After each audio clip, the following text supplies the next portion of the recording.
ஜெபம் செய்வோம். பிதாவாகிய எங்கள் ஆண்டவரே, கர்த்தராகிய இயேசு கிறிஸ்துவின் நாமத்தில் நம்முடைய சமூகத்தில் வருகிறோம்.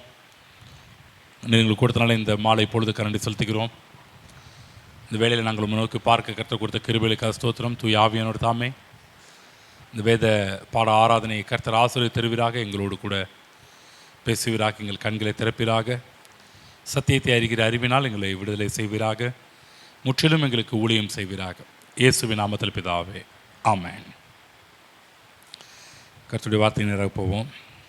24ஆம் அதிகாரம் 42ஆம் வசனத்தை நாம் சேர்ந்து படிப்போம்.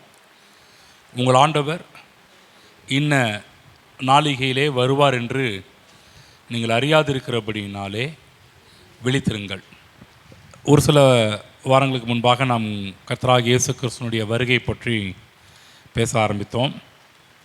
கடைசி காலங்களை குறித்து வேதம் என்ன சொல்லுகிறது, கர்த்தராகிய இயேசு கிறிஸ்து இந்த கடைசி காலத்தை குறித்து என்ன சொல்லுகிறார் என்பதை பற்றி நம்ம பேச ஆரம்பித்தோம். முதலாவது என்ன பேசணும்னு சொன்னால், முதலாவது இதில் நம் இந்த சத்தியத்தை அறிந்து கொள்ள வேண்டும் என்று சொன்னால் அடிப்படையாக இருக்கின்ற ஒரு 5 விஷயங்களை நாம் முதலாவது தெரிந்து கொள்ள வேண்டும் என்று சொல்லி படிக்க ஆரம்பித்தோம். இந்த அடிப்படை என்று சொன்னால் ஒரு ஃபவுண்டேஷன் மாதிரி, ஒரு அஸ்திபாரம் போல. இந்த 5 நம்ம தெரிந்து கொண்டோம் என்று சொன்னால் தொடர்ந்து அதுக்கு மேலே போடப்படுகின்ற எந்த ஒரு பில்டிங்கும், எந்த ஒரு காரியமும், எந்த ஒரு சத்தியமும் சரியாக இருக்கும் என்பதை பற்றி தான் நம்ம பேசிகிட்டு இருக்கிறோம். முதலாவது காரியம் என்ன நம்ம பேச ஆரம்பித்தோம்னா, நிச்சயமாகவே இந்த உலகத்துக்கு முடிவு வரப்போகிறது என்று சொல்லி பேச ஆரம்பித்தோம். நிச்சயம் அது உண்டு. ரெண்டாவது, இந்த பூமியில் இருக்கின்ற எல்லாமே தேவனுடைய கட்டுப்பாட்டுக்குள்ளாக தான் இருக்கிறது என்பதை பற்றி பேச ஆரம்பித்தோம். எல்லாமே அவருடைய காலத்தில், ஒரு நேரத்தில் கண்டிப்பாக அவைகள் எல்லாமே நிறைவேற ஆரம்பிக்கும் என்று சொல்லி. மூன்றாவது நம்ம என்ன காரியத்தை பார்த்துக்கிட்டு இருக்கிறோம்னு சொன்னால், இவைகள் எல்லாமே தேவன் நியமித்த அந்த டைமிங்கில், நேரத்தில் அவைகள் முடிய ஆரம்பிக்க போகின்றது என்பதை பற்றி பார்க்க ஆரம்பித்தோம். இதை நம்ம புரிந்து கொள்ள வேண்டும் என்று சொன்னால், மூன்றாவது விஷயம் முழுக்க முழுக்க கர்த்தராகிய இயேசு கிறிஸ்துவை மையப்படுத்தினது என்று சொல்லி பேச ஆரம்பித்தோம். அதாவது அவருடைய திட்டத்தின் மையம் கர்த்தராகிய இயேசு கிறிஸ்துவாக இருக்கின்றார். இது யார் முடிச்சு வைக்க போகிறாருன்னா, அது கர்த்தராகிய இயேசு கிறிஸ்து இந்த வருகையை ஸ்டார்ட் பண்ணி அதை முடித்து வைக்கிறது எல்லாமே கர்த்தராகிய இயேசு கிறிஸ்து என்பதை பற்றி நம்ம பேச ஆரம்பித்தோம். அன்றைக்கி நேரத்தில் பார்த்திங்கன்னா, மனிதர்களுக்கு நிறைய பிளான் இருக்குது. அநேக மனிதர்களுடைய பிளான் எல்லாமே சில இடத்துல கடைசியில் சொதப்பலாம் முடிஞ்சிடுது, அது நிறைவேறாமல் போகின்றது. ஆனால் இயேசு கிறிஸ்துனுடைய திட்டம் அது ஒரு நாளும் யாரையும் சொதப்பினது கிடையாது. நிச்சயம் அவர் என்ன பிளான் பண்ணாரோ அது நிச்சயமாவது நிறைவேற ஆரம்பிக்கும். ஆண்டவராகிய இயேசு கிறிஸ்தான் இந்த உலகத்தினுடைய மையமாக இருக்கிறார், வேதத்தினுடைய மையமாக இருக்கின்றார். இயேசு கிறிஸ்து அவரால் தான் இந்த உலகம் ஆரம்பித்தது, அவரால் தான் உலகத்தின் நடுவில் அவர் தான் இருக்கின்றார். உலகத்தின் முடிவிலையும் கர்த்தராகிய இயேசு கிறிஸ்துவை தான் நம்ம அதிகமாக பார்க்க போகின்றோம். இவர் தான் ஆரம்பம், அவர் தான் நடுவிலையும் இருக்கிறவர், அவர் தான் முடிவு. இந்த உலகமே இயேசுவால் உண்டானது என்று வேதம் சொல்கின்றது. கொலோசியர் புஸ்தகம் 1ஆம் அதிகாரம் திருப்பிக் கொள்வோம். கொலோசியர் எழுதின புஸ்தகம் 1ஆம் அதிகாரம், அங்கிருந்து ஒரு சில வசனத்தை படித்து காண்பிக்கிறேன். எடுத்துக்கொள்வோம். 16, 17 ஆகிய வசனங்களை நாம் சேர்ந்து படிப்போம். ஏனென்றால் அவருக்குள் சகலமும் சிருஷ்டிக்கப்பட்டது, பரலோகத்தில் உள்ளவைகளும் பூலோகத்தில் உள்ளவைகளும் ஆகிய காணப்படுகிறவைகளும் காணப்படாதவைகளும் ஆகிய சகல வஸ்துக்களும், சிங்காசனங்களானாலும் கர்த்தத்துவங்களானாலும் துரைத்தனங்களானாலும் அதிகாரங்களானாலும் சகலமும் அவரை கொண்டும் அவருக்கென்றும் சிருஷ்டிக்கப்பட்டது.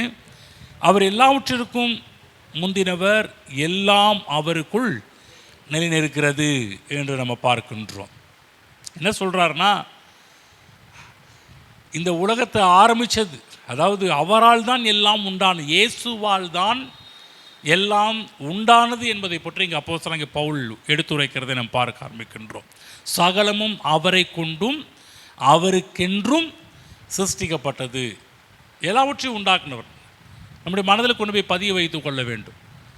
இந்த உலகத்தை உண்டாக்குனது, சிருஷ்டித்தது எல்லாம் யாருக்காக, யார் உண்டாக்குனது, எதுக்காக உண்டாக்குனாரு என்றெல்லாம் கேட்டிங்கன்னா ஒரே பாயிண்டில் சொல்லப்போனால் சகலமும் கிறிஸ்துவுக்காக, கிறிஸ்துவை கொண்டு சிருஷ்டிக்கப்பட்டதாக இருக்கின்றது. அப்போ உலகத்தை ஸ்டார்ட் பண்ணது யார், தொடங்கினது யாருன்னு கேட்டிங்கன்னா அது கர்த்தராகிய இயேசு கிறிஸ்து. அவர் தான் கீ. யோவான் புஸ்தகம் 1ஆம் அதிகாரம் 1-2 வசனத்தை எடுத்து படிப்போம் என்று சொன்னால், ஆதியிலே வார்த்தை இருந்தது, அந்த வார்த்தை தேவனிடத்திலிருந்து, அந்த வார்த்தை தேவனாகவே இருந்தது. அப்போ வார்த்தை இல்லாமல் இந்த உலகத்தில் எதுவும் தோன்றவில்லை. அப்போ யார் வார்த்தை? அதே அதிகாரம் 14ஆம் வசனம் சொல்லப்பட்டிருக்கிறது, அந்த வார்த்தை மாம்சமானது, கிருபையினாலும் சத்தியத்தினாலும் நிறைந்தவராய் நமக்குள் வாசம் பண்ணினார் என்று பார்க்கிறோம். அப்போ வார்த்தை இயேசு கிறிஸ்து, அவரால் இந்த உலகம் உண்டாக்கப்பட்டிருக்கிறது. அவரால் இல்லாமல் வேறு ஒருவராலும் இது உண்டாக்கப்படவில்லை. அது மட்டுமல்ல, சரித்திரத்தின் மையத்திலேயும் சரித்திரத்தின் நடுவிலேயும் யார் முக்கியமான நபர்? ஆரம்பத்திலையும் அவர் தான் முக்கியமான நபர். நடுவிலேயும் யார் முக்கியமான நபர்னு பார்த்தீங்கன்னா அதுவும் கர்த்தராகிய இயேசு கிறிஸ்து. இன்றைக்கு வரலாறு என்ற ஒரு பாடத்தை நம்ம படிக்க ஆரம்பிப்போம் என்று சொன்னால், வரலாறில் பிசி, அதாவது கிபி மற்றும் கிமு என்று சொல்லக்கூடிய ஒரு வார்த்தையை படிக்கும். கிமு மற்றும் கிபி பொதுவாக நமக்கெல்லாம் ஆரம்பத்தில் எப்படி சொல்லிக் கொடுத்தாங்க பாடத்துக்கு? இது வரலாறு பாடத்தை படிக்கும் போதெல்லாம் கிமு என்று சொன்னால் கிறிஸ்துவுக்கு முன் என்று, கிறிஸ்துவுக்கு பின். இது அப்படி தான் இன்றைக்கி நம்ம கேலண்டரே நம்ம எடுத்து படித்தோம்னா இன்றைக்கி எத்தனாவது வருடம் என்று சொன்னால் கிபி 2026 என்று தான் சொல்லுவோம். கிபி தான் வந்து. ஆனால் காலப்போக்கில் என்ன ஆச்சுன்னு சொன்னால், சில பேர் இந்த ஆங்கிலத்தில் சொல்லப்போனால் அதாவது தமிழில் சொல்லப்போனால் கிறிஸ்துவுக்கு முன்னாடி, கிறிஸ்துவுக்கு பின்னாடி. ஆங்கிலத்தில் நம்ம சொல்லப்போனால் ஏடிபிசின்னு சொல்லுவோம் வந்து, அதாவது அனோ டொமைன் அண்டு பிஃபோர் கிரைஸ்ட், கிறிஸ்துவுக்கு முன்னாடி, பிஃபோர் கிரைஸ்ட். ஆனால் என்ன பண்ண ஆரம்பித்தாங்கன்னா, இந்த பிஃபோர் கிரைஸ்ட் என்ற ஒரு வார்த்தையை பேசுகிறதுக்கு மக்கள் தயங்கினாங்க.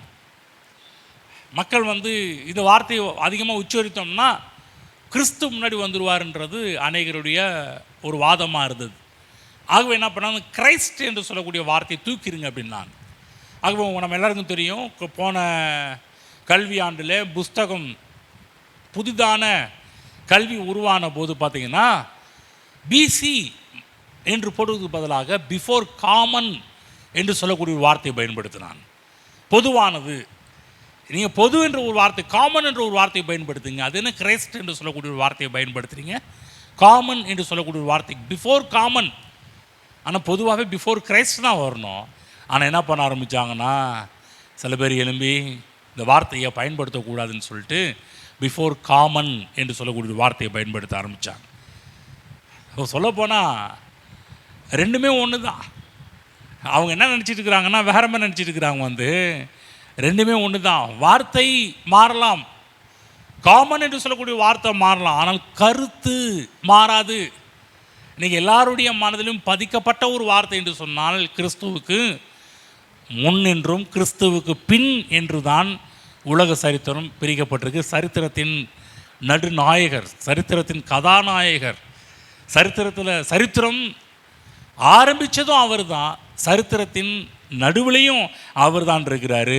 அடுத்தது சொல்ல போனால் சரித்திரத்தின் முடிவிலையும் யார் என்ட்ராக போகிறதுனா அதுவும் கர்த்தராகிய இயேசு கிறிஸ்து தான் என்பதை நம்முடைய மனதில் நன்றாக பதித்து கொள்ள வேண்டும். ஆமென். எல்லா காலம் ஒன்றாக இருக்கிறது என்பதை புரிந்து கொள்ளுங்கள்.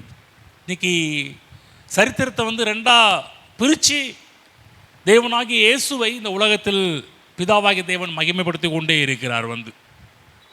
அப்போ இந்த உலகத்தை ரெண்டாக பிரித்தது யார், ரெண்டாக பிளந்தது யார், இந்த சரித்திரத்தை ரெண்டாக பிளந்து மிக முக்கியமான ஒரு ஆளாக இருப்பது யார் என்று சொன்னால் கர்த்தராகிய இயேசு கிறிஸ்து. அதுதான் தேவனுடைய திட்டமாக இருக்கிறது. எல்லாமே யாரை சுற்றி வருதுன்னா கர்த்தராகிய இயேசு கிறிஸ்துவை சுற்றியே எல்லாமே வந்து கொண்டிருக்கிறது. இப்போ இந்த உலகம் உண்டானது கிறிஸ்துவால், உலகத்தின் நடுநாயகனாக இருப்பதும் கிறிஸ்து தான், முடிவில் வரப்போகிறதும் கிறிஸ்துவை கொண்டு தான் இந்த உலகத்தை தேவன் ஃபினிஷ் பண்ண போகிறாரு, முடிக்க போகிறார் என்பதை நம் மனதில் நிறுத்திக் கொள்ள வேண்டும். ஏற்கனவே போன வாரத்தில் படித்தோம். ஆனால் இன்று இந்த பாயிண்ட்டுக்கும் இது தேவைப்படுதுன்னா அந்த வசனத்தை படிச்சுட்டு வருவோம். எபேசியர் 1ஆம் அதிகாரம், எபேசியர் 1ஆம் அதிகாரம் 9ஆம் வசனத்தையும் 10ஆம் வசனத்தையும் சேர்ந்து படிப்போம். காலங்கள் நிறைவேறும் போது விளங்கும் நியமத்தின்படி பரலோகத்தில் இருக்கிறவைகளும் புலோகத்தில் இருக்கிறவைகளும் ஆகிய சகலமும் கிறிஸ்துவுக்குள்ளே கூட்டப்பட வேண்டும் என்றும் தமக்குள்ளே தீர்மானித்திருந்த தம்முடைய தயவுள்ள சித்தத்தின்படி சித்தத்தின் ரகசியத்தை எங்களுக்கு அறிவித்தார். அதாவது என்ன சொல்கிறாருன்னா, சகலமும் கிறிஸ்துவுக்குள்ளே கூட்டப்பட வேண்டும். அப்போ நல்லா கவனிக்கணும், தேவனுடைய மனதில் இருப்பது என்ன நல்லா தெரிஞ்சுக்கங்க. கிறிஸ்து இயேசு இதுதான் பிதாவின் மனதிலே அதிகமாக இருந்தது. அப்போ பவுல் இதை பற்றி எபேசு சபையில் இதை பற்றி பேசும்போது என்ன சொல்கிறாருன்னா, சகலமும் கிறிஸ்துவுக்குள்ளாக கூட்டப்பட வேண்டும். ஆமென். எல்லாரும் சொல்லுங்கள், சகலமும் கிறிஸ்துவுக்குள்ளே கூட்டப்பட வேண்டும். நம்ம நல்லா புரிஞ்சுக்கணும், கீ யார், திறவுகோல் யார் என்று சொன்னால், ஆரம்பமும் அவர் தான், நடுவுலையும் அவர் தான், முடிவிலையும் அவர் தான். இவர் என்ன பண்ண போகிறாரு, சகலவற்றையும் கிறிஸ்துவுக்குள்ளாக கூட்ட வைக்க போகின்றார். அப்போ இயேசு கிறிஸ்துவ நன்றாக புரிந்து கொள்ள வேண்டும். உலகம் முடிய போகிறப்பையும் இந்த உலகம் யார் பக்கம் திரும்பும்னு சொன்னால் கிறிஸ்துவின் பக்கம்தான் திரும்பும். வேதத்தில் பார்த்தீங்கன்னா சுவிசேஷம் என்று ஒரு 4 புஸ்தகம் வேதத்தில் இருக்குது இல்லைங்களா? என்னென்ன புஸ்தகம்? மத்தேயு, மார்க்கு, லூக்கா, யோவான் என்று சொல்லக்கூடிய ஒரு 4 சுவிசேஷங்களை நாம் வேதத்தில் படிக்க ஆரம்பிக்கின்றோம். இந்த 4 சுவிசேஷமும் யாரை பற்றி அதிகமாக பேசப்பட்டிருக்குதுன்னு சொன்னால் கவனமாக கேட்கணும். முழுக்க முழுக்க கர்த்தராகிய இயேசு கிறிஸ்துவை பற்றி தான் 4 சுவிசேஷம் சொல்லப்படுகின்றது. அப்போ தேவனுடைய ஞானத்தின் ஆழம் கர்த்தராகிய இயேசு கிறிஸ்து, தேவனுடைய ஞானத்தின் உச்சக்கட்டம் அது கர்த்தராகிய இயேசு கிறிஸ்து. இது சொல்லப்போனால் திரும்ப சொல்கிறேன், எல்லாமே கிறிஸ்துவை சுற்றி சுற்றி தான் வட்டமிட்டு கொண்டிருக்கிறது. ஆகவே தான் அவரை புரிஞ்சுக்கணும், அவரை தெரிந்து கொள்ள வேண்டும். அதற்காக தான் இந்த சுவிசேஷத்தை படிக்கிறோம். திரும்ப திரும்ப நம்ம படிக்க வேண்டிய ஒரு முக்கியமான புஸ்தகம் வேதத்தில் மத்தேயு, மார்க்கு, லூக்கா, யோவான் ஆகிய 4 சுவிசேஷத்தையும் நம்ம திரும்ப திரும்ப படிக்க வேண்டும். ஏனென்று சொன்னால் இந்த இயேசு கிறிஸ்துவை போல் இந்த பூமியில் யாரும் வாழ்ந்தது இல்லை. இன்னும் சொல்லப்போனால் ஒரு கேள்வி கேட்க போனால், யாராவது அப்படி வாழ்ந்திருக்கிறார்களா என்று ஒரு கேள்வி கேட்டோம்னா இந்த பூமியில் இயேசு கிறிஸ்துவை போல் யாரும் இந்த உலகத்தில் வாழவில்லை என்று தான் சொல்லுவார்கள். அவருடைய பரிசுத்தம் இந்த உலகத்தில் எவ்வளோ பேர் நிற்க வைக்கலாம், ஆனால் அவருடைய பரிசுத்தத்துக்கு நிகராக யாராவது நிற்க வச்சோம்னா யாருமே ஜெயிக்க முடியாது. இயேசு கிறிஸ்துடைய பரிசுத்தத்துக்கு நிகராக அந்த அளவுக்கு அவர் பரிசுத்தத்தில் பெரியவர் என்பதை மனதில் நன்றாக புரிந்து கொள்ள வேண்டும். புரியுதுங்களா? வேறு யாரையும் நிற்க வைக்க முடியாது. இந்த உலகத்தில் மனிதர்களாக பிறந்த சில கடவுள்கள் இருக்கிறாங்க, மனித கடவுள்கள் இருக்கிறாங்க. மனிதர்களாக பிறந்தவர்கள் கடவுள்னு சொல்லிக்கிறாங்க, கடவுள்னு உலகம் சொல்லுது அவங்கள. ஆனால் அந்த ஹிஸ்ட்ரியில் பார்த்தீங்கன்னா தூய்மை, பரிசுத்தம் என்ற ஒரு காரியத்தை இன்றைக்கி இந்த உலகத்தில் சொல்கிற கடவுள்கள் என்ற பேர் வச்சுருக்கிற ஆள்கிட்டலாம் நம்ம உட்காந்து அவங்க வரலாறுலாம் எடுத்து படித்து பார்க்க ஆரம்பித்தோம்னா நமக்கே ஒரு அசிங்கமாக இருக்கும். என்னப்பா கடவுள்னு பேர் வச்சுட்டு இப்படிலாம் பண்ணிட்டுருக்கிறாங்களேன்னு சொல்லி நமக்கே தோன்ற ஆரம்பிக்கும். ஆனால் ஒரே ஒரு நபர், கர்த்தராகிய இயேசு கிறிஸ்து ஒருவர் மட்டும்தான் பரிசுத்தத்துக்கு ஒரு நல்ல ஒரு இலக்கணமாக திகழ்ந்தவர் என்பதை புரிந்து கொள்ளுங்கள். அந்த பரிசுத்தத்தை யாரும் கேள்வி கேட்க முடியாது. அவருடைய பரிசுத்தத்துக்கு இந்த உலகத்தில் வேறு யாரையும் நம்ம நிப்பாட்டி வச்சு கம்பேர் பண்ணவும் அவரை முடியாது. இவரை போல தான் அவர். ஆனால் உலகத்தில் சொல்லுவாங்க, அவர் இயேசுவை போல தாங்க இவரும், இயேசுவை போல தான் அவரும் அப்படின்னுவாங்க. கிடையாது, யாரும் சொல்லவே முடியாது. உலகத்தில் ஒருவேளை அப்படி சொல்லுவாங்க. அந்த நேரத்தில் பார்த்தீங்கன்னா அவரை போல தானே பிரசங்கம் பண்ணுறாங்க, இவரை போல தானே பிரசங்கம் பண்ணுறாங்க, எல்லாம் ஒன்று தாங்க அப்படின்னாங்க. கிடையாதுங்க, எல்லாம் ஒன்றாக முடியாது. இயேசு கிறிஸ்துடைய பரிசுத்தம், அவருடைய கேரக்டர் மிக மிக இந்த பூமியிலே மிக சூப்பரான ஒரு கேரக்டராக இருந்ததுன்னா கர்த்தராகிய இயேசு கிறிஸ்துடைய கேரக்டரை இந்த பூமியில் யாரும் அந்த இயேசு கிறிஸ்துவின் குணாதிசயங்களுக்கு தகுந்த மாதிரி இந்த உலகத்தில் யாருமே இருக்க முடியாது. அந்த அளவுக்கு அவர் கேரக்டரையும் குறை சொல்ல முடியாது. இந்த உலகத்தில் நிறைய சிலருடைய கேரக்டர்லாம் குறை சொல்ல முடியும். இந்த உலகத்தில் நிறைய அந்த மதங்கள் என்ற ஒரு காரியத்தில் நீங்கள் எடுத்து படித்து பார்த்தீங்கன்னா எல்லா மதத்தில் வரக்கூடிய எல்லா கேரக்டருமே குறை இருக்கின்றது. ஆனால் ஒரே ஒருத்தருடைய கேரக்டரில் மட்டும்தான் குறை இல்லை என்று சொன்னால் அது கர்த்தராகிய இயேசு கிறிஸ்துடைய கேரக்டரில் மட்டும், குணாதிசயத்தில் மட்டும்தான் அங்கு குறையை நம்ம பார்க்க முடியாது. இயேசு கிறிஸ்துடைய வல்லமையை பார்க்கின்றோம், இயேசு கிறிஸ்துடைய அற்புதங்களை பார்க்கின்றோம். அவர் நினச்ச மாதிரி பண்ணுறார். நம்ம நினச்ச மாதிரி காட்டி அவர் நினச்ச மாதிரி அதெல்லாம் செய்கிறார். ஆமென். எல்லாவற்றையும் மாற்றுகிறார், எல்லாவற்றையும் திருப்புறார். எல்லா அற்புதங்கள் அதிசயம் எடுத்து பார்த்தா ரொம்ப ரொம்ப ஆச்சரியமான பகுதிகளாக இருக்கும். அது மட்டும் இல்லை, அவரை துன்பப்படுத்தினவங்கள அவங்கள அவமானப்படுத்தினவங்கள இயேசு கிறிஸ்து பார்த்தீங்கன்னா மன்னிக்கிறார். என்ன சொல்லணும், கூடவே இருந்து காட்டி கொடுத்தான் பாருங்க, கூடவே இருந்து காட்டி கொடுத்தான். ஆனால் அதை போல் பெரிய ஒரு துரோகம் இந்த உலகத்தில் வேறு துரோகம் எதுவுமே கிடையாது. கூடவே இருந்து கடைசியில் மாட்டி விட்டவன் பாருங்க.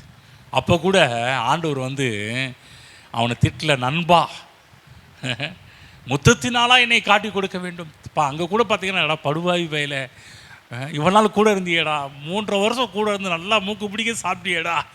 நம்ம தான் என்ன பண்ணுவோம், யாராவது துரோகி நம்ம கூட இருந்து குழி பறித்த ஒரு ஆள் ஏதோ பண்ணிட்டாங்கன்னா இவ்வளோ தான் வார்த்தை வராது, அவ்வளோ வார்த்தை வந்துடும் இல்லைங்களா? கண்டிப்பாக இந்த உலகத்தில் இருக்கிற மனிதர்களாக பிறந்த எல்லாருக்குமே அந்த வார்த்தைகள் நிறைய வர ஆரம்பிக்கும். ஆனால் கர்த்தராகிய இயேசு கிறிஸ்து அப்படிப்பட்ட ஒரு வார்த்தையை பார்க்க முடியல. தன் கூட இருந்து துரோகம் பண்ணினவர்களையே மன்னித்தார் என்பதை நாம் மறக்க முடியுமா? முடியவே முடியாது. ஆகவே இயேசு கிறிஸ்துவை போல இந்த உலகத்தில் யாராவது வாழ்க்கை வாழ்ந்திருக்கிறார்களா என்று நீங்கள் பார்த்தீங்கன்னா முடியவே யாரையுமே பார்க்க முடியாது.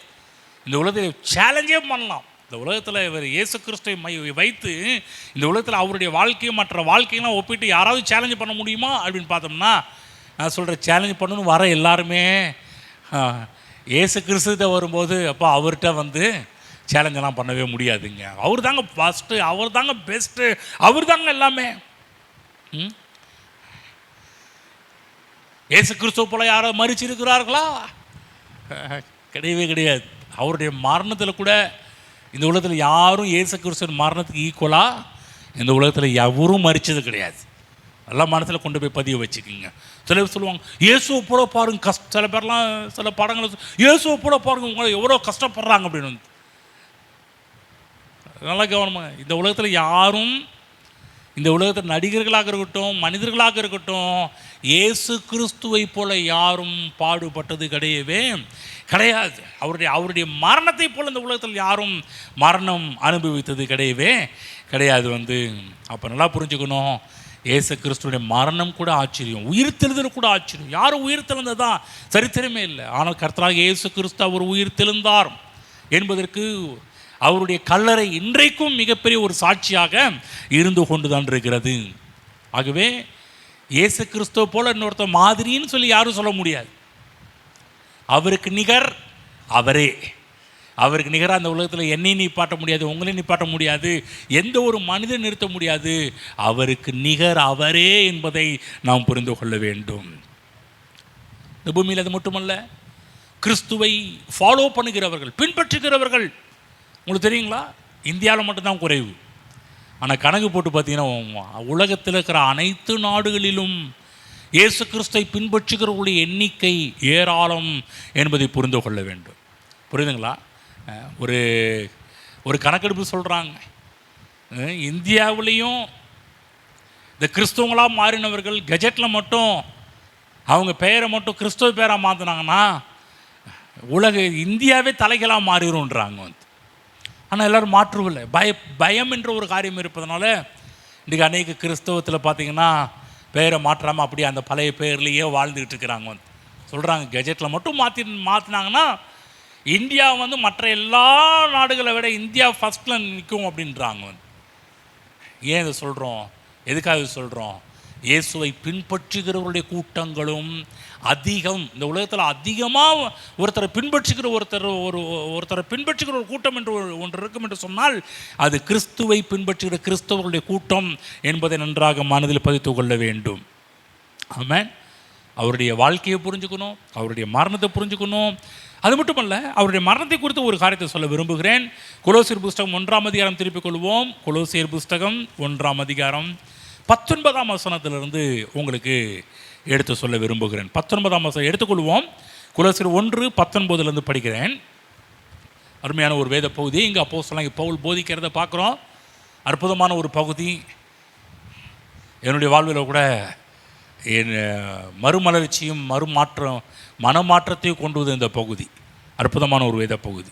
அடிக்கடி இந்த பகுதியை திரும்ப பார்ப்பேன். அந்த பகுதி இன்றைக்கு உங்களுக்கு காண்பிக்கின்றேன். 19 சகல சகல பரிபூரணமும் அவருக்குள்ளே வாசமாயிருக்கவும் அவர் சிலுவையில் சிந்தின இரத்தத்தினாலே சமாதானத்தை உண்டாக்கி பூலோகத்தில் உள்ளவைகள் பரலோகத்தில் உள்ளவைகள் யாவையும் அவர் மூலமாய் தமக்கு ஒப்புரமாக்கி கொள்ளவும் அவருக்கு பிரியமாயிற்று. முன்னே அந்நியராயும் துர்க்கிரியைகளினாலே மனதிலே சத்துருக்களாயும் இருந்த உங்களையும் பரிசுத்தராகவும் குற்றமற்றவர்களாகவும் கண்டிக்கப்படாதவர்களாகவும் தமக்கு முன் நிறுத்தும்படியாக அவருடைய மாம்சத்தில் அடைந்த மரணத்தினாலே இப்பொழுது ஒப்புரவாக்கினார். கவனிச்சிங்களா? மரணத்தின் மூலமாக என்ன நடந்துச்சு, இயேசு கிறிஸ்துடைய மரணத்தின் மூலமாக நமக்கு என்ன நடந்துச்சு, என்ன ஆனது என்பது பற்றி இயேசு சொல்லும்போது இயேசு கிறிஸ்துடைய மரணத்தை பற்றிய சில அர்த்தங்களை இங்கு பேசுகிறதை பார்க்கின்றோம்.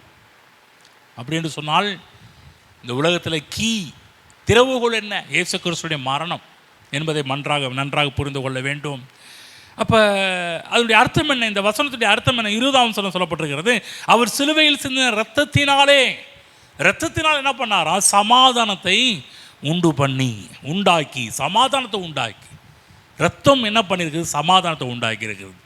எங்கே யார் யாருக்கு சமாதானத்தை உண்டாக்கி இருக்குது சொல்கிறார்? பூலோகத்தில் உள்ளவைகள் பரலோகத்தில் உள்ளவைகள் யாவையும் அவர் மூலமாய் தமக்கு ஒப்புரவாக்கி கொள்ளவும் அவருக்கு பிரியமாயிற்று. கவனிச்சிங்களா? எல்லாம் எபேசியரில் சொல்கிறாரு, சகலமும் கிறிஸ்துவுக்குள்ளாக கூட்டப்பட வேண்டும். அப்போ சகலமும் கிறிஸ்துவுக்குள்ளாக கூட்டப்பட வேண்டும் என்பதற்காக தான் அப்போஸ்தலனாகிய பவுல் கொலோசியருக்கு எழுதும்போது எதை நமக்கு அதிகமாக நினைப்பூட்டுகிறார் என்று சொன்னால், இயேசு கிறிஸ்துவின் மரணத்தை பற்றி பார்க்கும்போது, இயேசு கிறிஸ்துவின் ரத்தத்தை பற்றி பார்க்கும்போது சொல்கிறாரு. எதுக்காக இயேசு கிறிஸ்து ரத்தத்தை சிந்தினார் தெரியுமா? பரலோகத்தில் உள்ளவைகளையும் பூலோகத்தில் உள்ளவைகளையும், பூலோகத்தில் உள்ளவைகள் பரலோகத்தில் உள்ளவைகள் எல்லாவற்றையும் யாவையும் அவர் மூலமாய் தமக்கு ஒப்புரவாக்கி கொள்வதற்கு அவருக்கு பிரியமாயிற்று. அதாவது இந்த உலகமாக இருந்தாலும் சரி, மனிதர்களாலும் சரி, தேவனை விட்டு மனிதர்கள் ரொம்ப தூரம் போய்விட்டார்கள். அதை சொல்கிறார் இல்லையா? முன்னே அந்நியராயும் துர்க்கிரிகளினாலே மனதிலே சத்துருக்களாயும் இருந்த உங்களை நம்முடைய நிலைமை என்ன, நம்முடைய நிலை என்ன, நம்ம எப்படிப்பட்டவர்களாக இருந்தோம்? சிலதை யோசித்து பார்க்கணும், நம்ம நிலையை யோசித்து பார்க்கணும். சிலதை யோசிக்கிறது கிடையாது. நம்ம எப்படிப்பட்ட நிலையில் இருந்தோம் என்பது யோசித்தாலே நன்றி பெருக்கு வரும் பாருங்க. அவதான் கிறிஸ்துவத்தில் அடிக்கடி இதை சொல்லிக் கொடுக்குறோம். நம்முடைய நிலைமையை சொல்லி நம்ம நிலையை சொல்கிறோம். நம்ம எப்படிப்பட்டவங்களாக இருந்தோம் என்பது சிந்திச்சாலே நான் சொல்கிறேன், இயேசு கிறிஸ்துவை துதிக்கின்ற துதியானது வாயில் பொங்கி வர ஆரம்பிக்கும். என்ன சொல்கிற? முன்னே எப்படிப்பட்டவர்களாக இருந்தோம், மனுஷனுடைய பிரச்சனை என்ன என்பதை பற்றி வேதம் என்ன சொல்லுது? முன்னே அந்நியராயும் துர்க்கிரியைகளினாலே மனதிலே சத்துருக்களாயும் இருந்த உங்களை சொல்கிற. முன்னே ஒரு சத்துருவாக இருந்தப்பா. உன் நிலைமை என்ன தெரியுமா? முன்னாடி சத்துருவாக இருந்த. இங்கே இருக்கிற நம்ம எல்லாருமே இயேசு கிறிஸ்துவை ஏற்றுக்கொள்வதற்கு முன்பாக நம்முடைய நிலை என்ன எப்படிப்பட்டது? அந்நியராக இருந்தோம். இரண்டாவது, மனதிலே சத்துருக்களாயும் இருந்த உங்களையும் பரிசுத்தராகவும். நம்மளை பாருங்க, அந்நியர்கள், இரண்டாவது சத்துருக்கள். இப்படிப்பட்ட நம்மை இயேசு கிறிஸ்துடைய மரணம், அவருடைய இரத்தம் என்ன செய்ததாம்? நம்மை பரிசுத்தமாக்கினதாம், குற்றமற்றவர்களாகவும் கண்டிக்கப்படாதவர்களாகவும் தமக்கு முன் நிறுத்தும்படியாக. ஆமென். பார்த்தீங்களா? மனுஷனுடைய பிரச்சனையை பற்றி சொல்லுது. மனிதன் தேவனை விட்டு ரொம்ப தூரமாக போயிட்டான். தூரமாக போனவனை கர்த்தராகிய இயேசு கிறிஸ்துவின் ரத்தம் பிதாவோடு ஒப்புரவாக்குனது, அவரோடு ஒன்றாக்குனது. மனிதனுடைய நிலை என்ன? சத்துருக்களாக இருந்தான், துரோகியாக இருந்தான், விரோதிகளாக இருந்தான். இப்போ நம்மளை என்ன பண்ணுச்சுன்னா, இயேசு கிறிஸ்துவின் ரத்தம், இயேசு கிறிஸ்துவின் மரணம் ஒப்புரவாக்கி சமாதானத்தை, எனக்கும் தேவனுக்கும் மிகப்பெரிய ஒரு சமாதானத்தை உண்டு பண்ணினது கர்த்தராகிய இயேசு கிறிஸ்துவினுடைய மரணம், அவருடைய ரத்தம். அதுதான் நம்ம அடிக்கடி ஒரு வசனம் சொல்லுவோம் இல்லையா? இயேசு கிறிஸ்துவின் பிறப்பை பற்றி சொல்லும்போது, உன்னதத்தில் இருக்கிற தேவனுக்கு மகிமையும் பூமியிலே சமாதானமும் மனுஷன் மேல் பிரியமும் உண்டாவதாக என்று சொல்லி தேவதூதர்கள் பாடினார்கள், துதித்தார்கள் என்று நம்ம வேதத்தில் பார்க்கின்றோம். பூமியிலே சமாதானம் என்றால் என்ன அர்த்தம்? பொதுவாக பூமியில் சமாதானம் என்று சொன்னோடனே பாருங்கள், மக்கள் எல்லாருக்கும் சமாதானத்தை கொடுக்க வந்தார். உண்மைதான், அந்த கருத்தை நம்ம ஏற்றுக்கொள்கிறோம். கண்டிப்பாக இயேசு கிறிஸ்து ஏற்றுக்கொள்கிற ஒவ்வொருவருக்கும் சமாதானம் உள்ள ஒரு வாழ்வு இருக்கிறதா? ஆமாம், சமாதானம் உள்ள ஒரு வாழ்வு இருக்குது. ஆனால் பூமியிலே சமாதானம் என்று சொல்லும்போது என்ன அர்த்தத்தோடு தேவ தூதர்கள் அந்த பாட்டை பாடுறாங்க, துதிக்கிறாங்கன்னு சொன்னால், நமக்கும் தேவனுக்கும் ஒரு சமாதானமற்ற நிலையில் மனிதன் வாழ்ந்துக்கிட்டு இருந்தான். இப்போ உனக்காக ஒருத்தன் இந்த உலகத்தில் பிறக்கிறாரு. அவர் யார் தெரியுமா? முன்னே நீ அந்நியனாக இருந்த, முன்னே நீ சத்ருவா, நீ தேவனுக்கு சத்ருவா இருந்த, இப்படிப்பட்ட உன்னை தேவனோடு சமாதானமாக்கினா இருப்பார். அதற்காக தான் அவர் இந்த உலகத்துக்கே வந்தார் என்ற ஒரு ரிப்போர்ட்டை சொல்கிறார். தேவ பிள்ளை நன்றாக புரிந்து கொள்ளுங்கள். இன்றைக்கு என்னையையும் உங்களையும் தேவன் பிதாவோடு ஒன்றாக்கியிருக்கிறார், ஒப்புரவாக்கியிருக்கிறார். எவ்வளோ பெரிய ஒரு சமாதானமுள்ள ஒரு வாழ்வு என்பதை புரிந்து கொள்ளுங்கள். பூமியிலே சமாதானம் கண்டிப்பாக மக்கள் சண்டை போடும்போது சமாதானம் உண்டு பண்ணுறாங்க, கரெக்டு. அதில் நம்ம மாற்று கருத்தே கிடையாது. எஸ், உண்டு. ஆனால் அதை விட பெஸ்ட்டு, முதல்ல நம்ம தேவனோடு சமாதானமாக இருந்தால் மட்டுமே மற்ற எல்லாரோடும் சமாதானமாக இருக்க முடியும். ஆகவேதான் தேவனாகிய கிறிஸ்து என்ன செய்தார் என்று சொன்னால், என்னையும் உங்களையும் பிதாவோடு சமாதானம் உள்ளவர்களாக மாற்றியிருக்கிறார். நமக்கு கிடைத்த ஒரு பெரிய ஒரு பாக்கியம், நமக்கு கிடைத்த ஒரு பெரிய ஸ்லாக்கியம் என்பதை நாம் நன்றாக புரிந்து கொள்ள வேண்டும். அப்போ மரணத்தின் அர்த்தம் நமக்கு புரிந்து கொள்ள வேண்டும். மரணத்தின் அர்த்தம் நமக்கு புரியல அப்படின்னு சொன்னால், இந்த பூமியிலே கடைசி காலகட்டத்திலே மிகவும் பயங்கரமான ஒரு காரியமாக மாறிவிடும். சொல்ல போனால் வம்பாயிரும்.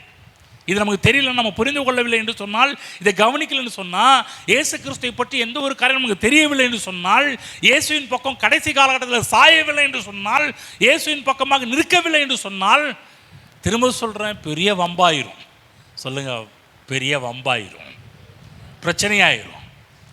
அதுதான் எதுக்காக சபையில் சுவிசேஷம் ஊழியம் என்ற ஒன்றை தேவன் ஏன் உருவாக்கினார்? சுவிசேஷம் அறிவிக்கின்ற ஒரு பணியை தேவன் ஏன் நமக்கு கொடுத்திருக்கிறார்? ரொம்ப முக்கியங்க. இயேசுவின் பக்கம் திருப்புவதற்காக தான். இன்றைக்கு நம்ம யார் பக்கம் திரும்பணும்? இயேசுவின் பக்கம் திரும்பணும். நான் சொல்கிற கடைசி காலகட்டத்தில் நம்ம இயேசுவின் பக்கம் இல்லை என்று சொன்னால், நமக்கு ஒரு பெரிய கேள்விக்குறி தான் என்பதை புரிந்து கொள்ள வேண்டும். பெரிய பிரச்சனை தான் என்பதை புரிந்து கொள்ள வேண்டும். வம்பாயிரும், பெரிய ஒரு கஷ்டத்தில் போய் மாட்டிக்குவோம் ஆகவே நன்றாக புரிந்து கொள்ள வேண்டும். என்னவென்று சொன்னால், இந்த உலகம் உருவானது கிறிஸ்துவை கொண்டு உருவாக்கப்பட்டது. இந்த உலகத்தின் நடு மையம் யார் என்று சொன்னால், அதுவும் கிறிஸ்து தான். கடைசி காலகட்டத்தில் வெளிப்பட போகிறதும் கர்த்தராகிய இயேசு கிறிஸ்து தான். அவரை புரிந்து கொள்ள வேண்டும், அவரை ஏற்றுக்கொள்ள வேண்டும், அவர் பக்கமாக நிற்க நம்முடைய வாழ்வை அர்ப்பணிக்க வேண்டும். யார் பக்கம் நிற்க போகிறோம்? இயேசு கிறிஸ்துவின் பக்கம் நிற்க போகிறோமா, இந்த உலகத்தின் பக்கம் நிற்க போகிறோமா என்பதை நாம் முடிவு செய்து கொள்ள வேண்டும். இங்கே இருக்கிற இதை கேட்டுக்கொண்டிருக்கிற உங்களுக்கு சொல்லுகின்றேன், இந்த காலகட்டத்தில் நீங்கள் யார் பக்கம் நிற்க தீர்மானிக்கிறீர்கள்? உலகத்தின் பக்கமாக நிற்க தீர்மானிக்கிறீர்களா?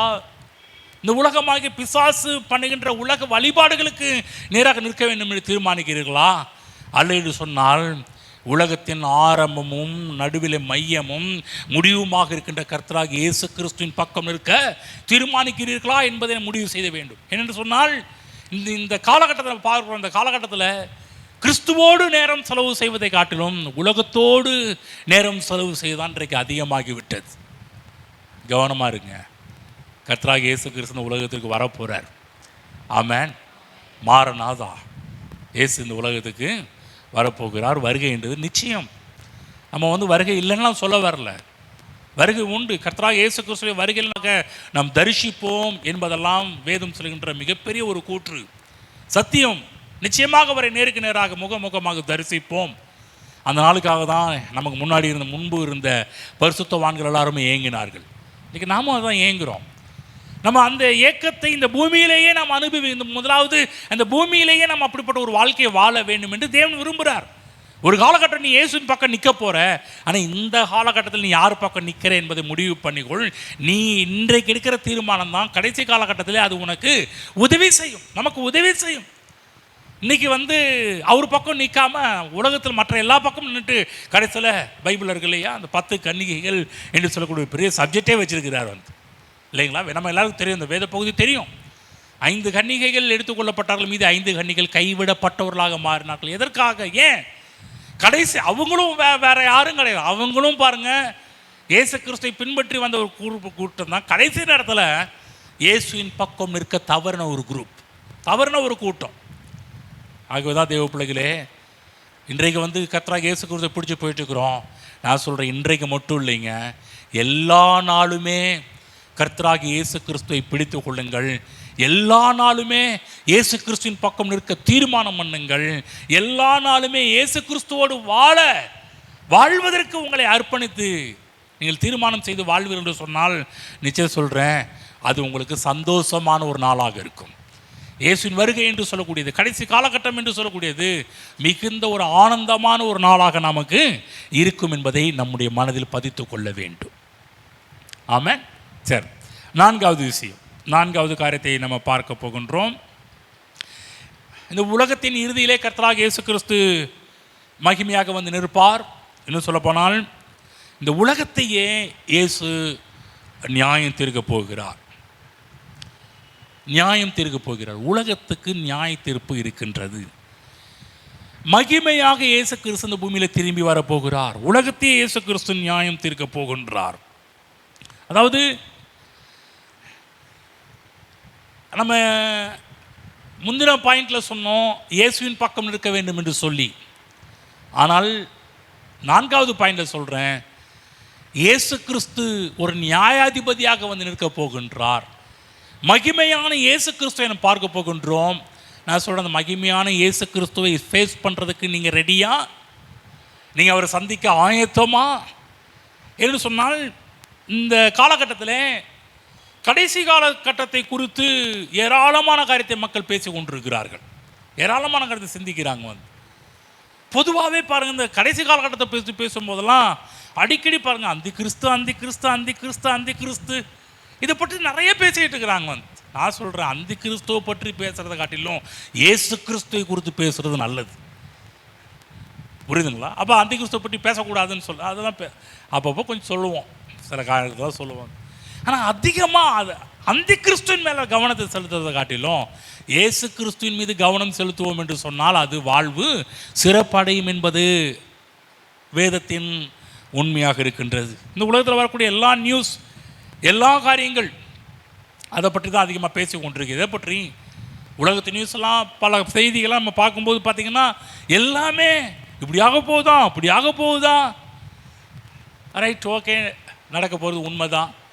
நம்ம அதெல்லாம் இல்லைன்னு சொல்ல வரல. ஏன்னா கடைசி காலகட்டத்தில் நிறைய சம்பவங்கள் நடக்கும் என்று வேதத்தில் சொல்லப்பட்டிருக்கு. அதெல்லாம் 1 by 1 பின்னாடி நம்ம பார்க்க போவோம். ஆனால் இவைகளாம் நடக்கும் என்பது உண்மை என்பதை மனதில் பதித்து கொள்ள வேண்டும். இல்லை என்று சொல்ல வரல, அதெல்லாம் நடக்கும். அதுக்கெல்லாம் நம்ம எதிர்த்து பேசலை. கண்டிப்பாக அவைகளாம் நடக்கும். ஒரு காரியம் பாருங்கள், கர்த்தராகிய இயேசு கிறிஸ்து அவர் நியாயாதிபதியாக வருவார். இன்னும் சொல்லப்போனால் சரீர பிரகாரமாக வருவார். நியாயாதிபதி ஒன்றுமே அவர் வேற மாதிரி தோற்றம் அளிப்பார்னு கிடையாது, சரீர பிரகாரமாகவே வருவார். ஆமென். மகிமையில் அவர் வர ஆரம்பிப்பார். வேதம் கர்த்தராகிய இயேசு கிறிஸ்துவின் வருகை பற்றி ஏராளமான காரியத்தை நமக்கு இன்றைக்கும் போதித்து கொண்டே தான் இருக்கின்றது. ஆமென். புரியுதுங்களா? சொல்லுங்கள், இயேசு கிறிஸ்து இந்த பூமிக்கு வருவார். கவனமாக கேளுங்க, சரீர பிரகாரமாகவே வருவார். பைபிள் ஒரு வசனம் போடப்பட்டிருக்குது. அப்போஸ்தலர் புஸ்தகம் 1ஆம் அதிகாரம் 11ஆம் வசனத்தை நம்ம பார்க்க போகின்றோம். இதை பற்றி கொஞ்சம் விழாவறியாக பேச போகிறோம். கொஞ்சம் கவனமாக கேளுங்க. 1ஆம் அதிகாரம் 11ஆம் வசனத்தை நாம் சேர்ந்து படிப்போம். கலிலேயராகிய மனுஷரே, நீங்கள் வானத்தை அண்ணாந்து பார்த்து நிற்கிறீர்கள். உங்களிடத்தில் நின்று வானத்திற்கு எடுத்துக்கொள்ளப்பட்ட இந்த இயேசுவானவர் எப்படி உங்கள் கண்களுக்கு முன்பாக வானத்துக்கு எழுந்தருளி போனாரோ அப்படியே மறுபடியும் வருவார் என்றார்கள். சொல்லுங்க, அப்படியே. நல்லா சொல்லுங்க, அப்படியே. எவ்வளோ அழகாக சொல்லுது வேதம் பாருங்க. எப்படி போனாரோ அப்படியே. ஆமென். கர்த்தராகிய இயேசு கிறிஸ்து உயிர்த்தெழுந்து எப்படி பரலோகத்துக்கு பட்டார் என்ற விஷயம் சொல்லும்போது, நீ எங்கே வானத்தை பார்த்துட்டு இருக்கிறீங்க, இந்த இயேசு கிறிஸ்து எப்படி வானத்துக்கு எடுத்துக்கொள்ளப்பட்டாரோ அப்படியே இந்த பூமியில் இறங்கி வருவார். ஆமென். புரியுதுங்களா என்ன சொல்கிறாருன்றதை புரிஞ்சுக்கிங்களா? இயேசு கிறிஸ்து திரும்ப வருவார். எப்படி வருவார் என்று சொன்னால் அதே சரீரத்திலே மகிமையாய் வருவார். நாம் பார்ப்போம். வேதத்தில் இயேசு கிறிஸ்துவனுடைய வருகை பற்றிலாம் வேதம் 4 சுவிசேஷமும் இயேசு கிறிஸ்துவின் வருகை பற்றி 3 சுவிசேஷமும் இயேசு கிறிஸ்துவின் வருகை பற்றி தெளிவாக சொல்லுகின்றது. மத்தேயு 24:25, மார்க் 13ஆம் அதிகாரம், லூக்கா புஸ்தகம் 21ஆம் அதிகாரம் ஆகிய 3 சுவிசேஷத்திலையும் இயேசு கிறிஸ்துவின் வருகை பற்றி விலாவாரியாக அவர்கள் எடுத்து அதிகமாக பேசியிருக்கிறார்கள். ஆமென். அவர் வருவார், நிச்சயம் இயேசு கிறிஸ்து வருவார், திரும்ப வருவார். ஒரு வசனத்தை படிப்போம். மத்தேயு புஸ்தகம் 3 புஸ்தகத்துலேயும் பார்த்தீங்கன்னா ஒரே காரியம் திரும்ப வந்திருக்கிறது. திரும்ப படிப்போம். முதலாவது மத்தேயு புஸ்தகம் 24:27, மத்தேயு 24:27க்கு போயிட்டு வருவோம். படிப்போம், சேர்ந்து படிப்போம். 24:27 வசனம். மின்னல் கிழக்கிலிருந்து தோன்றி மேற்கு வரைக்கும் பிரகாசிக்கிறது போல மனுஷகுமாரனுடைய வருகையும் இருக்கும். கவனிச்சிங்களா? திரும்ப மார்க் 13ஆம் அதிகாரம் 24ஆம் வசனத்தை சேர்ந்து படிப்போம். 24, மத்தேயு 13:24.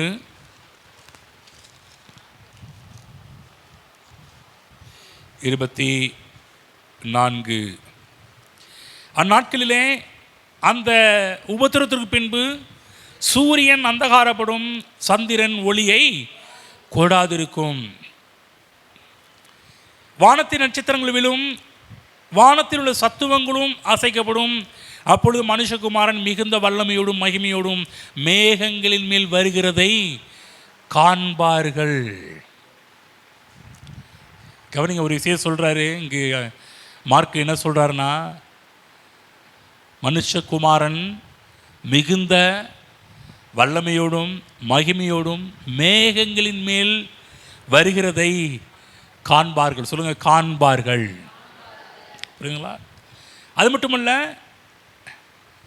சொல்கிறாரு சூரியன் அந்தகாரப்படும், சந்திரன் ஒளியை கொடாதிருக்கும். அந்த நாள் எப்படி இருக்குமா? சூரியன் அந்தகாரப்படும். இன்றைக்கு கூட சில காரியம் சொல்கிறாங்க, சூரியனில் ஓட்டை விழுந்துருக்குது, சூரியன் இப்படி ஆகுது. சில இடத்துல என்ன பண்ணுவாங்கன்னா நடக்கும், ஆனால் கடைசி காலம் நடக்கும், ஆனால் முழுமை அடையாது.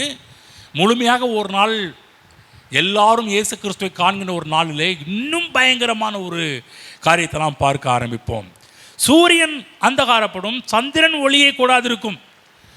ஒன்று கவனமாக கேளுங்க, சூரியன் அந்தகாரப்பட்டாலே சந்திரன் ஒளியக்கூடாது இருக்கும் என்று சொல்ல வேண்டிய அவசியமும் கிடையாது. ஆட்டோமேட்டிக்காக அது ஒளியை கொடுக்கவே முடியாது.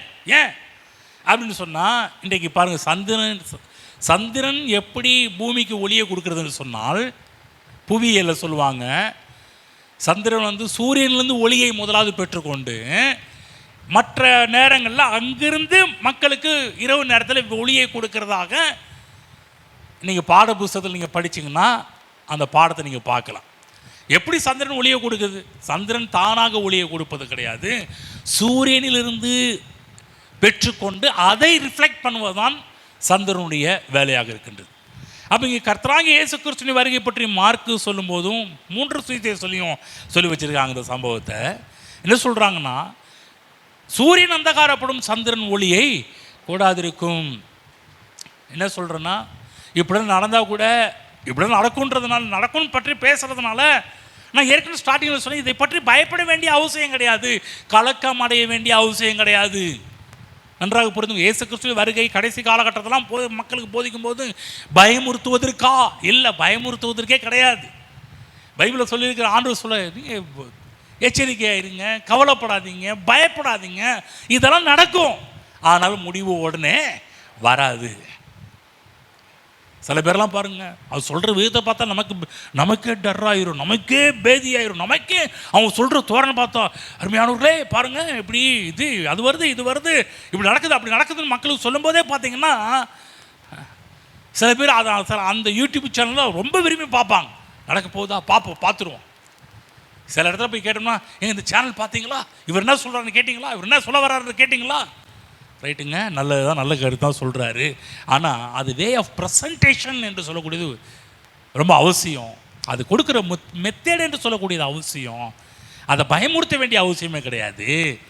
பயப்படாதீங்க, கவலைப்படாதீங்க, கலங்காதீங்க. நிச்சயம் அவரை ஃபேஸ் பண்ண போகிறோம். முகமுகமாக நாம் தேவனை தரிசிக்க போகிறோம். அது மட்டுமல்ல, சந்திரன் ஒளியை கூடாது இருக்கும் மட்டுமல்ல, வானத்தின் நட்சத்திரங்கள் விழும், வானங்களில் உள்ள சத்துவங்களும் அசைக்கப்படும்.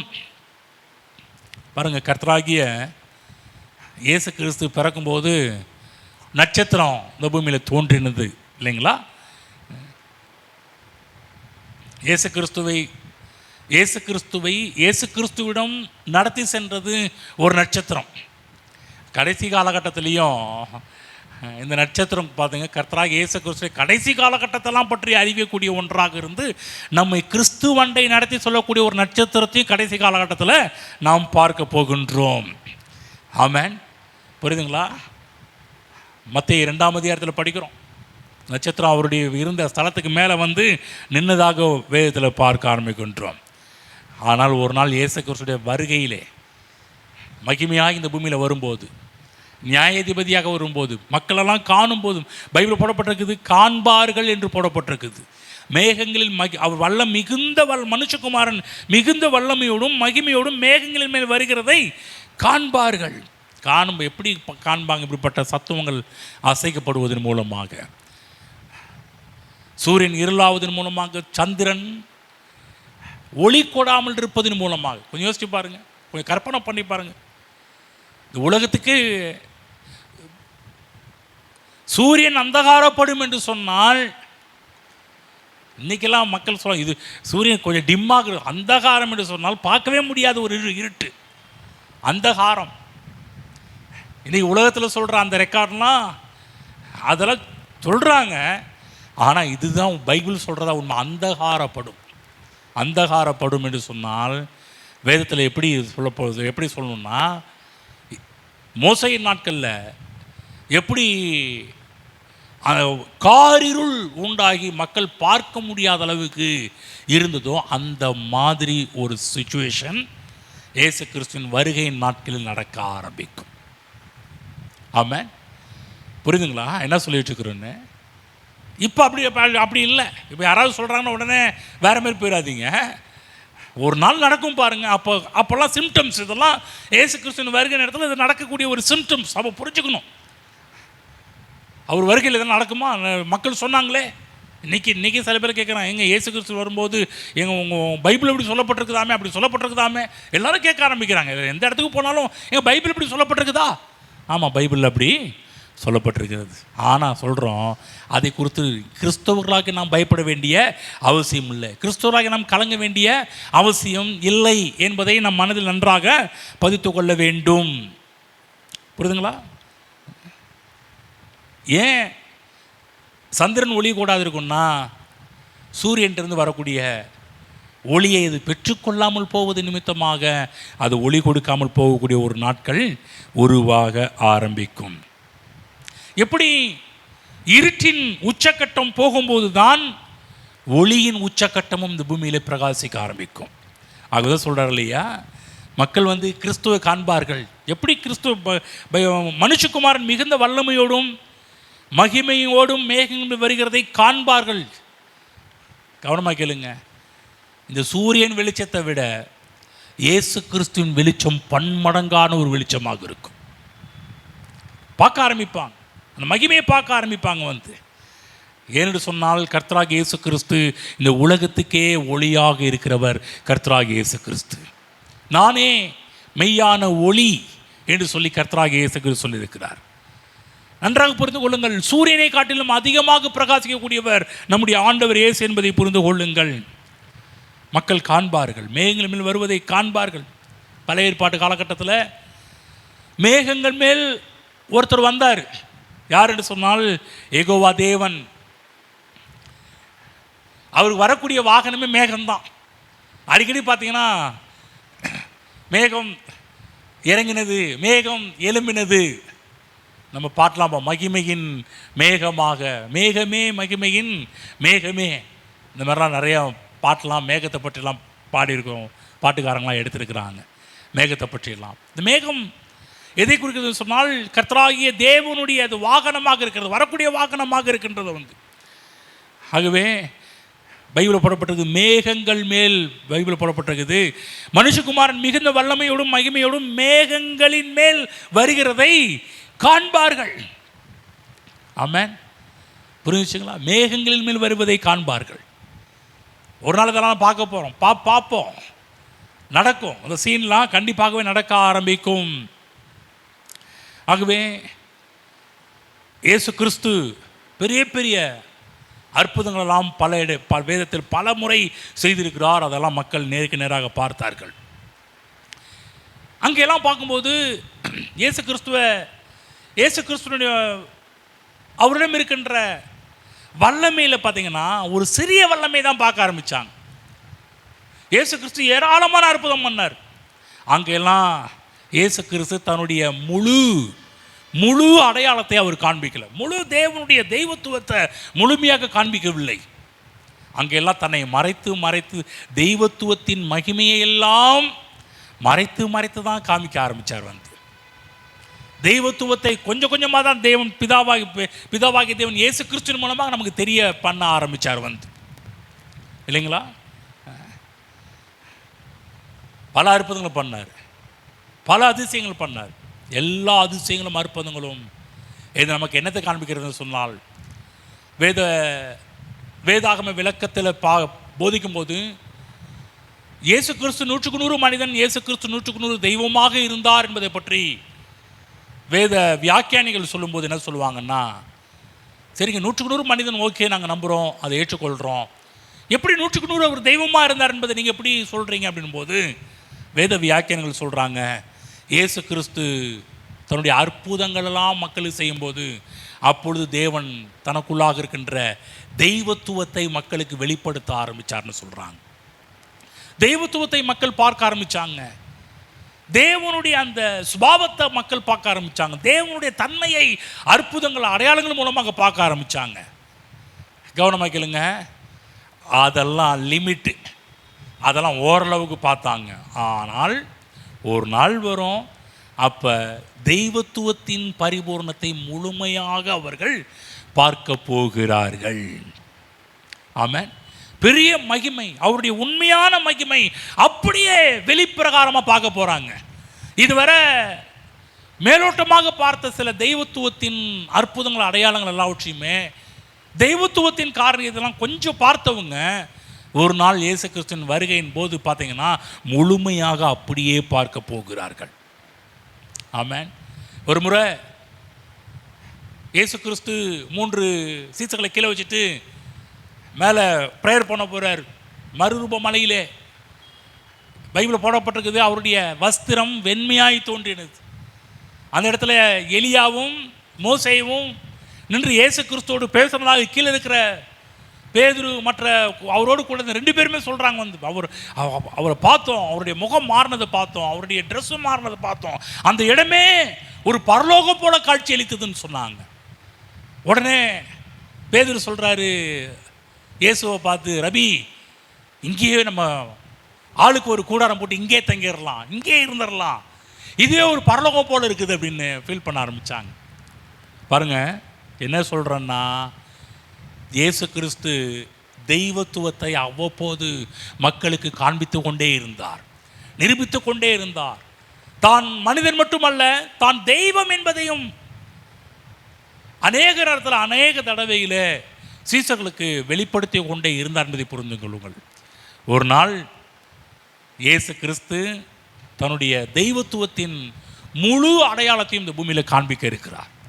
அதை பற்றி தான் மத்தேயு 24-25, மார்க் 13, லூக்கா 21 ஆகிய அத்தனை அதிகாரம் மட்டும் இல்லைங்க, யோவான் ஸ்பெஷலாக ஒரு புக்கையே எழுதிட்டார். நீங்கள் எனக்கு என்ன யோவானை சொல்ல மாட்டேன்றீங்க? யோவான் எவ்வளோ எழுதியிருக்கார் தெரியுமா? ஆமாம், யோவான் ஒரு புக்கே எழுதி வச்சிருக்கிறார்.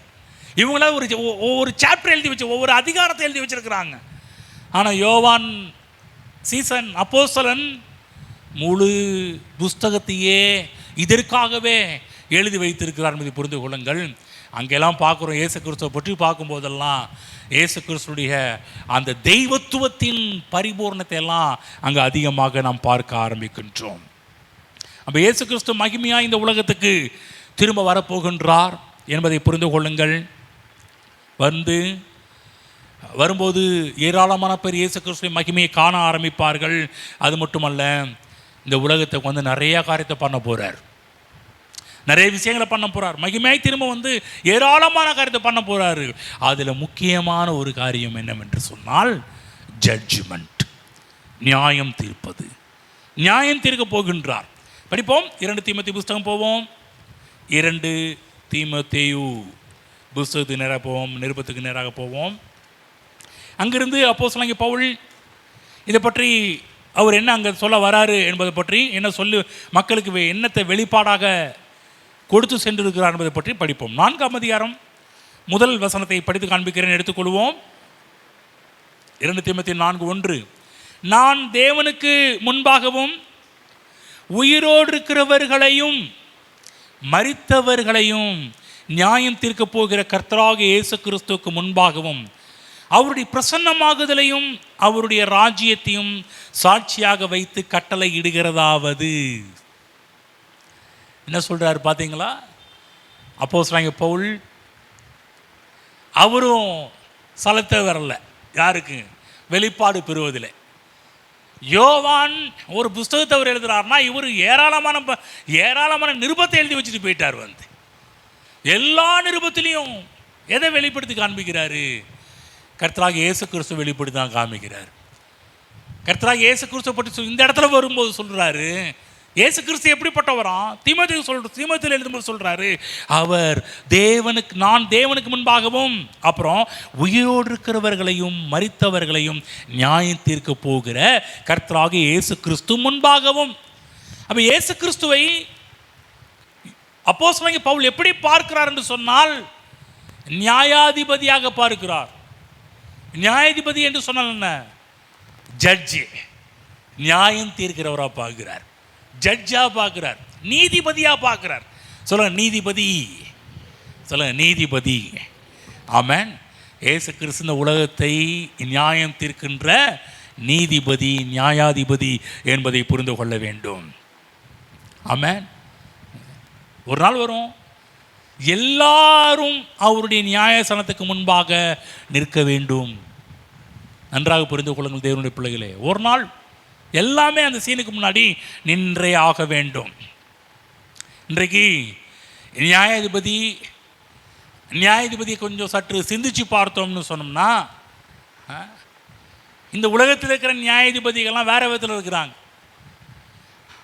ஆனால் இந்த நியாயாதிபதியாகிய கர்த்தராகிய இயேசு கிறிஸ்து அன்புள்ளவராக இருந்தார், இயேசு கிறிஸ்து வல்லமையுள்ளவராக இருந்தார், இரட்சகராக இருந்தார், இயேசு கிறிஸ்து மேய்ப்பராக வெளிப்பட்டார், இயேசு கிறிஸ்து பிரதான ஆசாரியராக வெளிப்பட்டார்.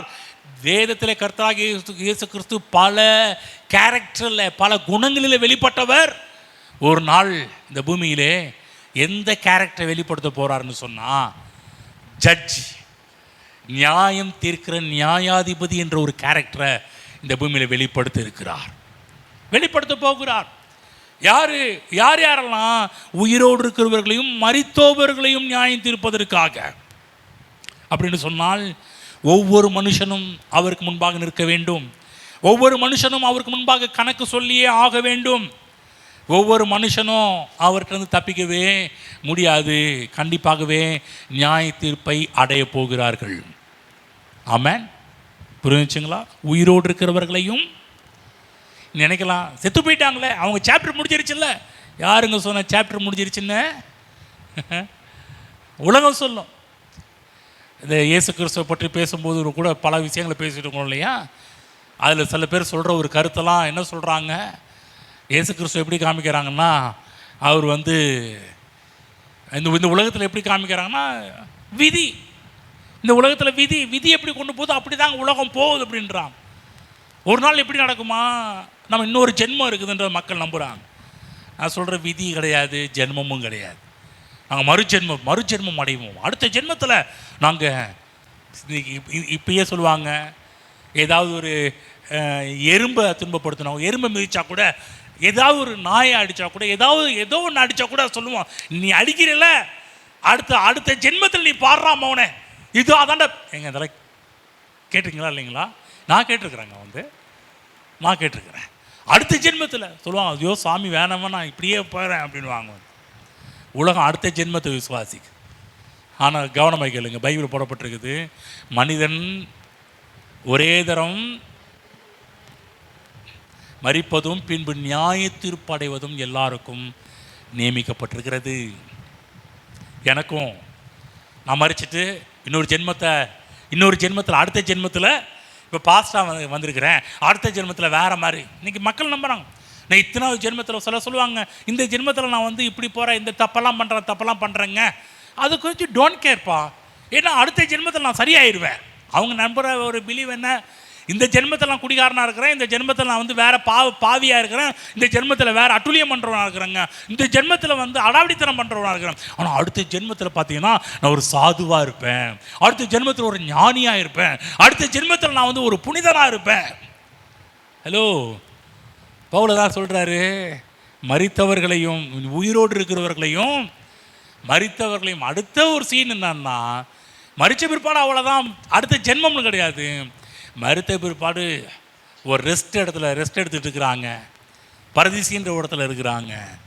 ஆனால் ஒரு நாள் நடக்கும் பாருங்கள், என்ன நடக்கும்னா, மரித்தவர்களையும் கர்த்தர் நியாயம் தீர்ப்பு பண்ணுவதற்கு எழுப்புவார். அடுத்த வாரம் பார்க்க போகிறோம், ஏன்னா எழுப்புறதுக்கு தேவன் எங்கெங்கெல்லாம் எந்தெந்த இடத்துலன்னு எழுப்புறாருன்றதை பார்க்கும். நியாயம் தீர்க்கிறதுக்கு ஒரு இடத்த விட்டு வைக்கலாம், ஆண்டவர் எல்லா இடத்தையும் ஒப்புவிக்க வைக்கிறாரு பாருங்க. அடுத்த வாரம் அந்த சீன்லாம் அடுத்த வாரம் பார்க்க ஆரம்பிப்போம். எழுந்து நிற்போம்.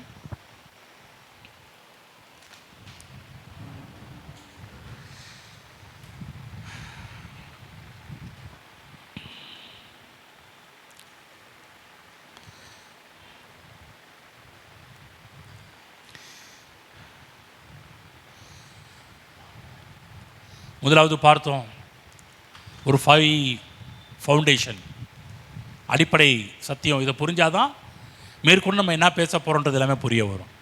முதலாவது, இந்த உலகம் முடியத்தான் போகிறது, நிச்சயம் இந்த உலகத்துக்கு முடிவு வரப்போகிறது. ரெண்டாவது பார்த்தோம், அவர் நினச்ச மாதிரி தான் எல்லாமே முடியும், எல்லாமே அவருடைய கட்டுப்பாட்டுக்குள் தான் இருக்கிறது, ஆகவே நீங்கள் பயப்பட தேவையில்லை, நீங்கள் அவரை நம்பலாம் என்று சொன்னோம். மூன்றாவது விஷயம், அவருடைய திட்டத்தினுடைய மையம் இயேசு கிறிஸ்து. அப்போ இயேசு நினச்ச மாதிரி தான் எல்லாமே நடக்க போகுது, ஆகவே நம்ம கவனத்தை இயேசுவின் பக்கம் திருப்ப வேண்டும். இந்த ஞாயிற்றுக்கிழமை காலை செய்தியெல்லாம் முழுக்க அதுவாக தான் இருக்குது, கிறிஸ்து இயேசுவை கவனித்து பார்க்குற விஷயமாக தான் இருக்குது. ஆமாம், ரொம்ப அவசியமாக இருக்குது. நான்காவது காரியம் பார்க்குவோம், அவர் மகிமையாய் திரும்பி வருவார். மக்கள் அவரை பார்க்க போகிறாங்க. எப்படிப்பட்ட ஒரு ஆளை பார்க்க போகிறாங்க? ஒரு ஜட்ஜா, ஒரு நியாயம் தீர்க்கிற நியாயாதிபதியாக இயேசு கிறிஸ்துவை இந்த உலகம் பார்க்க போகின்றது. நான் சொல்கிறேன், இந்த ஜட்ஜை ஃபேஸ் பண்ண ரெடியா? முகமுகம் பார்க்க ரெடியா? ஆயத்தமாக இருக்கிறீங்களா? பயப்படாதீங்க. ஐயோ, இப்போ இன்றைக்கெல்லாம் கோர்ட்டு சீன் எடுத்தாலே கோர்ட்டில் பாருங்கள் நிசப்தமாக இருக்கும் இல்லைங்களா? அங்கே ரொம்ப கரமுறைலாம் இருக்கவே இருக்காது. எல்லோரும் பயப்படுவாங்க. அங்கே இருக்கிற பெரிய அதிகாரிகள் முதற்கொண்டு எல்லாருமே அமைதியாக தான் இருப்பாங்க. நீங்கள் அந்த இடத்துலாம் போய் நான் ஒரு 2-3 டைம் போயிருக்கிறேன். 2-3 டைம் போயிருக்கேன்னா வேறு விஷயத்துக்காக போயிருக்கிறேன். சிலருடைய கேஸ்க்காக போய் நிற்கும்போது, சாட்சியாக போகும்போது போய் நின்றுருக்குறேன். அந்த இடத்துல எவ்வளோ அமைதி, எவ்வளோ சைலண்ட்டாக அந்த இடம்லாம் இருக்குன்னு சொல்லிட்டு எவ்வளோ பயமாக இருக்கணும். ஆனால் நீங்கள் இயேசு கிறிஸ்துவை ஏற்றுக்கொண்டிருப்பீர்கள் சொன்னால் இந்த ஜட்ஜுக்கு போய் முன்னாடி நிற்க பயப்பட வேண்டிய அவசியம் கிடையாது. ஆமென். நான் என்ன சொல்கிறோம், அவர் நியாயாதிபதின்னு சொல்லும்போது நீங்கள் பயப்படாதீங்க. ஏன் பயப்படுறீங்க? எதுக்காக பயப்படுறீங்க? பயப்பட வேண்டிய அவசியமே கிடையாது. அவர் நேருக்கு நேராக பார்க்க போகிறோம், முகமுகமாக பார்க்க போகின்றோம். நம்மை நேசித்தவர், நமக்காக ரத்தம் சிந்தின இயேசுவை நேருக்கு நேராக பார்க்க போகிறோம். மகிழ்ச்சி கொள்ள வேண்டும். ஆமென். பயப்படாதீங்க. ஓகேங்களா? ஃபேஸ் பண்ணணும். அவரை பார்க்க போகிறோம். ரெடியாக இருக்கிறீங்களா? ஹல்லேலூயா. ஸ்தோத்திரம் பண்ணுவோம். கர்த்தர் கொடுத்த வார்த்தைகளுக்கு நன்றி செலுத்துவோம். நன்றி ஆண்டவரே, எங்களோட பேசுகிற வார்த்தைகளுக்கு நன்றி செலுத்துகிறோம். ஹல்லேலூயா. நன்றி நன்றி நன்றி. எங்கள் இயேசு ஆண்டவரே உம்மை துதிக்கிறோம். எங்கள் ரட்சா பெருமானை உம்மை துதிக்கிறோம். ஹல்லேலூயா. எங்களை மீட்க இந்த உலகத்தில் மண்ணில் வந்தவரே உம்மை துதிக்கிறோம். ஸ்தோத்திரம் ஆண்டவரே, ஸ்தோத்திரம். எங்களுக்காக இந்த உலகத்தில் வாழ்ந்தவரே உம்மை துதிக்கிறோம். ஹல்லேலூயா. எங்களுக்காக எருசலேமின் வீதிகளில் உலாவினீரே, உமக்கு நன்றி ஆண்டவரே. எங்களுக்காக ஏராளமான அற்புதங்கள் அடையாளங்கள் செய்தவரே, இன்றைக்கும் நீர் மாறவில்லையே, இன்றைக்கும் நீர் செய்து கொண்டே இருக்கிறதற்காக ஸ்தோத்திரம். உடைய கல்வாரிக்காக ஸ்தோத்திரம், இரத்தத்துக்காக ஸ்தோத்திரம், புண்ணியங்களுக்காக ஸ்தோத்திரம். இன்றைக்கு எங்களை பிதாவோடு ஒன்றாக்கினீர், அதற்காக உமக்கு நன்றி செலுத்துகிறோம். ஒப்புரவாக்கினீரே, அந்நியரும் துரோகிகளும் மனதிலே சத்துருக்களாய் இருந்த எங்களை மீட்டு பிதாவோடு ஒன்றாக்கினீரே, உமக்கு நன்றி ஆண்டவரே, உமக்கு நன்றி ஆண்டவரே. பக்கம் நிற்க எங்களை அர்ப்பணிக்கிறோம் ஆண்டவரே. உம்மை நாங்கள் உம்மை நேருக்கு நேராக பார்க்க போகின்ற ஒரு நாள், அந்த நாளுக்கு நாங்கள் ஆயத்தமாக இருக்கிறோம் ஆண்டவரே. எங்கள் நியாயாதிபதியாகி இயேசுவை நாங்கள் பார்க்க போகிறோமே, அதற்காக உமக்கு நன்றி ஆண்டவரே, உமக்கு ஸ்தோத்திரம் ஆண்டவரே. ஹல்லேலூயா. ஸ்தோத்திரம் ஆண்டவரே. எங்கள் அன்பின் பிதாவே, இயேசு கிறிஸ்து நாமத்தில் நம்முடைய சமூகத்தில் இருக்கிறோம். இன்று பேச நம்முடைய வார்த்தைகளுக்காக ஸ்தோத்திரம். விதைக்கப்பட்ட வார்த்தைகளுக்காக ஸ்தோத்திரம். விதைக்கப்பட்ட வார்த்தைகள் இங்கே இருக்கிற ஒவ்வொரு பிள்ளைகளுடைய வாழ்விலும் 100ஆக பலன் கொடுக்கட்டும் என்று ஜெபிக்கிறோம், ஆசீர்வதிக்கிறோம் ஆண்டவரே. தொடர்ந்து இங்கே இருக்கிற நம்முடைய பிள்ளைகள் ஆண்டவர் நம்முடைய வருகை என்று பார்க்கும்போது பயந்து கலங்க வேண்டிய அவசியம் இல்லை. அதை சந்தோஷத்தோடு எதிர்பார்க்கின்ற ஒரு ஆட்களாக மாறட்டும் ஆண்டவரே. நீ நியாயம் தீர்க்கிறேன் என்று சொல்லி பயப்பட வேண்டிய அவசியம் இல்லை. என்று சொன்னால் எங்களுடைய நியாய தீர்ப்பு கல்வாரி சிலுவையிலே நீர் எங்களுக்கான நியாய தீர்ப்பை நீர் கல்வாரி சிலுவையிலே தீர்த்து விட்டீர், அதற்காக உமக்கு நன்றி செலுத்துகிறோம். இந்த முழு உலகத்தின் நியாய தீர்ப்பை வரக்கூடிய நாட்களில் பார்க்க இருக்கிறோம் ஆண்டவரே. இங்கே வந்திருக்கிற நம்முடைய பிள்ளைகளை ஆசீர்வதிக்கிறோம். நாங்கள் பயத்தோடு அல்ல, எங்களுடைய நியாய தீர்ப்பு உம்முடைய கல்வாரி சிலுவையிலே உண்டானது என்பதை அறிந்து விசுவாசத்தை ஏற்றுக்கொண்டது நிமித்தமாக நாங்கள் வரக்கூடிய நியாய தீர்ப்பில் நாங்கள் காத்து கொள்ளப்பட்டோமே, காப்பாற்றப்பட்டோமே, அதற்காக உமக்கு நன்றி செலுத்துகிறோம் கர்த்தாவே. ஸ்தோத்திரம் கர்த்தாவே. இந்த உலகத்தில் வரக்கூடிய நியாய தீர்ப்பெல்லாம் பற்றி பார்க்க எங்களுக்கு காண்பிக்க போகிறதே, அதற்காக உமக்கு நன்றி செலுத்துகிறோம். இங்கே வந்த ஒவ்வொரு பிள்ளைகளும் தேவ கிருபை உண்டாயிருப்பதாக, உம்முடைய ஆளுகை உண்டாயிருப்பதாக, உம்மை குறித்த ஒரு எண்ணங்கள் ஒவ்வொரு நாளும் மேலோங்கட்டும். உம்மை நேருக்கு நேராக பார்க்கின்ற ஒரு பாக்கியம் உம்முடைய பிள்ளைகள் எல்லாருக்கும் உருவாகட்டும் கர்த்தாவே. நன்மைகளை தொடர்ந்து பார்க்கட்டும் கர்த்தராகிய இயேசு கிறிஸ்து நாமத்தில் பிதாவே, ஆமென்.